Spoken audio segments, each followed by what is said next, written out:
Welcome back to another episode of Prehistorya. As you might have noticed, the Stegosaurus and the Apatosaurus are gone. That is because it's the dry season has hit.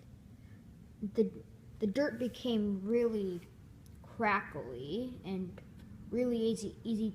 The mud dried up, so when the Apatosaurus and Stego were stuck in it, it became easier to break through, and since they were only slightly stuck in it, they broke the dirt and they came out.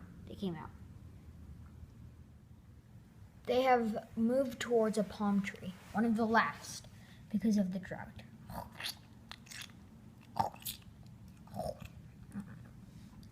While the drought was kind of lucky for them, it was also really bad. They hadn't drank any water in a few days, which meant they needed water fast. But the drought, well, took it away from them. Since these two have survived, we shall name them and follow them. The Apatosaurus will be named Spot, and the Stego will be named Matthew, after Matthew, the dinosaur king. Matthew and Spot have decided to go search for water.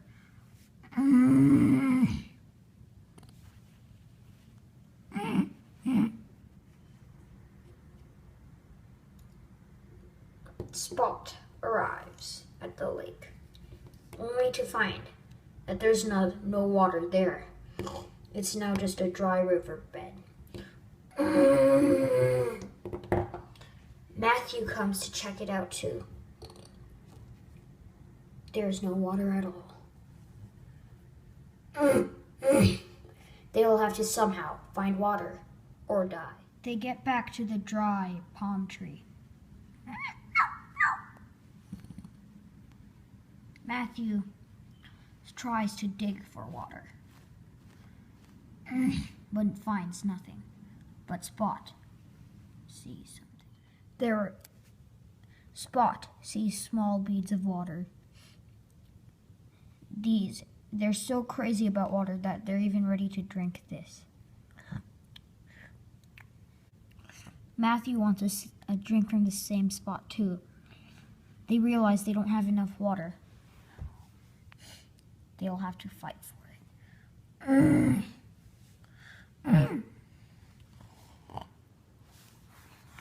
Apato tries to give a deadly slap, but misses. Matthew falls over, but he gets back up and stabs Matthew. Not Matthew. The spots in the tail. Not in the tail, the thigh, sorry. Size doesn't always matter. Matthew gets the water. Matthew drinks the small particles of water. Matthew walks off. Spot follows him. Matthew is herd leader.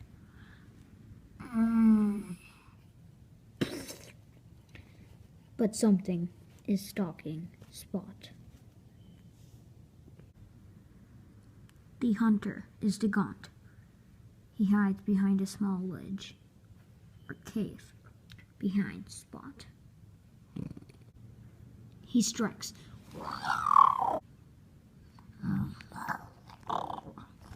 Dagont attacks the Spot.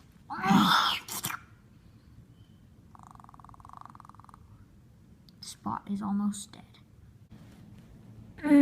Matthew rushes in to help. She strikes Dagont's ankle. But in this desolate season, Dagont has to ignore it. Spot is dead. Matthew watches in horror as his friend is eaten. He wishes he had done more, but he realizes that there's nothing he could do, and that death will happen any day. Death is inevitable, and he walks off. It's night now. Matthew walks into a cave and falls asleep. Tomorrow will hopefully be a better day. Thank you for watching this week's episode of Prehistoria.